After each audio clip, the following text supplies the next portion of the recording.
जय महाराष्ट्र मित्रांनो, latest government job update तुमच्यासाठी घेऊन आलोय. तुम्ही ते वाचू शकतात. इस्रो म्हणजेच Indian Space Research Organisation department of space Bharat सरकार यांच्यातर्फे अपडेट आलाय आणि बघा करंट ओपनिंग्स इथे दिलेले आहे. अप्लाय करणं सुद्धा सुरू झालंय. या वेबसाईटवरून आपण अप्लाय करू शकतोय. 10 फेब्रुवारी पासून 1 मार्च ही शेवटची तारीख आहे. त्याआधी आपल्याला अप्लाय करायचं आहे. सगळी माहिती इथे दिलेली आहे. फॉर्म भरताना काही अडचण आली तर यांचा हेल्पलाईन नंबर सुद्धा दिलाय, तिथे सुद्धा आपण कॉन्टॅक्ट करू शकतोय. ओके, तर ही यांची PDF आहे ज्यामध्ये डिटेलमध्ये माहिती दिली आहे. टेक्निशियन बी, लायब्ररी असिस्टंट, कुक, फायरमन, त्याच्यानंतर ड्रायव्हर, अशा अनेक साऱ्या पोस्टसाठी ते वॅकन्सी होते. त्यामुळे व्हिडिओ पूर्ण बघा. डिटेलमध्ये अगदी सोप्या भाषेत समजून सांगतोय. चॅनलवर नवीन आला असाल, आयकॉनिक मराठी चॅनल सबस्क्राईब केलं नसेल तर करून ठेवा. डेली नवीन नवीन अपॉर्च्युनिटीज तुमच्यासाठी आणतोय. नक्की सबस्क्राईब करा. चला तर बघूया डिटेलमध्ये.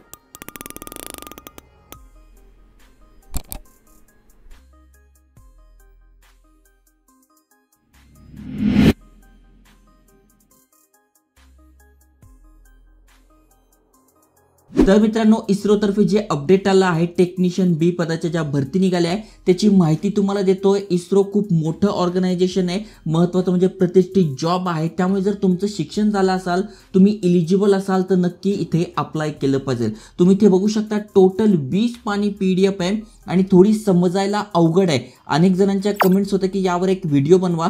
त्यामुळे डिटेलमध्ये तुम्हाला माहिती देतोय. म्हणजे बघा एक्झाम कशी होणार आहे, मग कुठल्या पोस्टसाठी काय एलिजिबिलिटी क्रायटेरिया आहे आणि कुठल्या वेगवेगळ्या पोस्ट आहे त्या तुम्हाला इथे बघायला मिळणार आहे. पण PDF थोडी समजायला अवघड आहे, तर अगदी सोप्या भाषेत तुम्हाला समजून सांगतो. जसं की तुम्ही इथे बघू शकता 10 फेब्रुवारी पासून अप्लाय करू शकतोय 1 मार्च पर्यंत.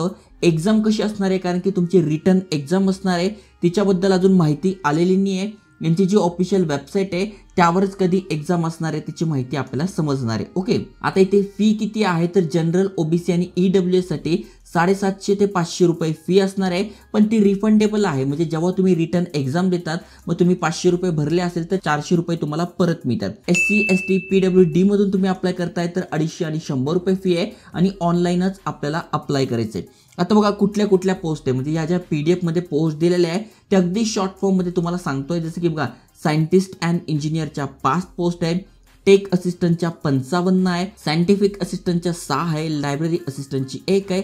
सगळ्यात जास्त टेक्निशियन बी यासाठी 142 जागा आहे. ओके, त्यानंतर फायरमन A साठी 3 जागा आहे. मग यासाठी शिक्षण काय लागणार आहे ते पण दिले. जसं की टेक्निशियन बी साठी काय पाहिजे, ITI ट्रेड पाहिजे आहे. ओके, फायरमन A साठी 10वी पास पाहिजे आहे. कुक साठी 10वी पास प्लस 5 वर्षाचा एक्सपिरियन्स पाहिजे. त्याच्यानंतर लाईट मोटर व्हेकल ड्रायव्हरसाठी 6 जागा आहे. 10वी पास आहात आणि 3 वर्षाचा ड्रायव्हिंगचा एक्सपिरियन्स तुमच्याकडे पाहिजे. लाईट मोटर व्हेकलसाठी 2 वॅकन्सी आहे. 10वी आणि 5 वर्षाचा एक्सपिरियन्स तुमच्याकडे पाहिजे. बाकी लायब्ररी असिस्टंटसाठी तुमचं PG झालेलं आहे, BSc झालेला आहे. सायंटिफिक असिस्टंटसाठी डिप्लोमा इन इंजिनिअरिंग झालं आहे तर तुमच्यासाठी 55 जागा आहे. वयाची अट काय दिली तर 18 ते 30 आहे. पण जर तुम्ही कास्टमधून असाल तर वयामध्ये सूट दिलेली आहे. इथे बघू शकतात 1/3/2024 रोजी तुमचं एज कॅल्क्युलेट होणार आहे. आता सगळ्यात महत्त्वाचं म्हणजे यासाठी एक्झाम कशी होणार आहे, सिलेक्शन प्रोसेस काय असणार आहे, तर अगदी सोपं सिलेक्शन प्रोसेस आहे. जसं की तुम्ही ते वाचू शकतात. रिटर्न एक्झाम आणि स्किल टेस्ट तुमची होणार आहे. ओके, त्यानंतर डॉक्युमेंट व्हेरिफिकेशन होणार आहे. रिटर्न एक्झाम ही निगेटिव्ह मार्किंगची असणार आहे. 1/3 निगेटिव्ह मार्किंग आहे. त्यानंतर स्किल टेस्ट काय असणार आहे, जसं की तुम्ही फायरमन असाल मग फायरमनची तुमची स्किल टेस्ट असणार आहे. जसं की आपण प्रॅक्टिकल जे देतो त्या प्रकारची स्किल टेस्ट असते. त्यानंतर तुमचे डॉक्युमेंट व्हेरिफिकेशन होणार, मेडिकल एक्झामिनेशन होणार आणि तुम्ही इथे जॉब मिळवणार. तर अगदी सोप्या भाषेत तुम्हाला समजून सांगितलेलं आहे. यांच्या वेबसाईटवर आपण आलात तर आपल्याला तीच माहिती मिळणार आहे. त्यानंतर इथे पेमेंट आणि अलाउन्सेस किती असणार आहे तर बघा 56,100 रुपयांपासून हा पेमेंट सुरू होतो. म्हणजे ॲटलिस्ट तुम्हाला इथे 35,000 रुपयापर्यंत पेमेंट मिळतो अलाउन्सेस वगैरे करून. त्यानंतर जसं जसं तुमचा एक्सपिरियन्स वाढत जातो तसं तसा पेमेंट वाढतो. अप्लाय कसं करायचं तर त्याच्याबद्दल डिटेलमध्ये या वेबसाईटवर माहिती दिली आहे. फी पेमेंट किती करायचं आहे ते पण मी तुम्हाला सांगितलेलं आहे. रिफंड पण तुम्हाला सांगितलंय, म्हणजे जेव्हा तुम्ही रिटर्न एक्झाम द्याल तेव्हा तुम्हाला ते तुमची फी आहे त्यातले 500 पैकी 400 रुपये इथे बघा दिलेले आहे ते तुम्हाला रिटर्न मिळणार आहे. ओके, बाकी सगळी प्रोसेस तुम्हाला समजून सांगितलेली आहे. अजून काही अडचण असेल तर तुम्ही PDF वाचू शकताय, डिटेलमध्ये समजून घ्या. एक्झाम पॅटर्न काय आहे, सिलेबस काय या PDF मध्ये पूर्ण दिलेला आहे. ओके, आणि जर तुम्हाला अप्लाय करायचं आहे तर ही वेबसाईटची लिंक आहे, यावरून तुम्ही तुमचं अकाउंट क्रिएट करू शकताय, रजिस्टर करू शकताय, लॉग इन करू शकताय आणि फॉर्म भरून अप्लाय करू शकताय. अशा जॉब अपॉर्च्युनिटीसाठी चॅनल सबस्क्राईब करा. जय हिंद, जय महाराष्ट्र.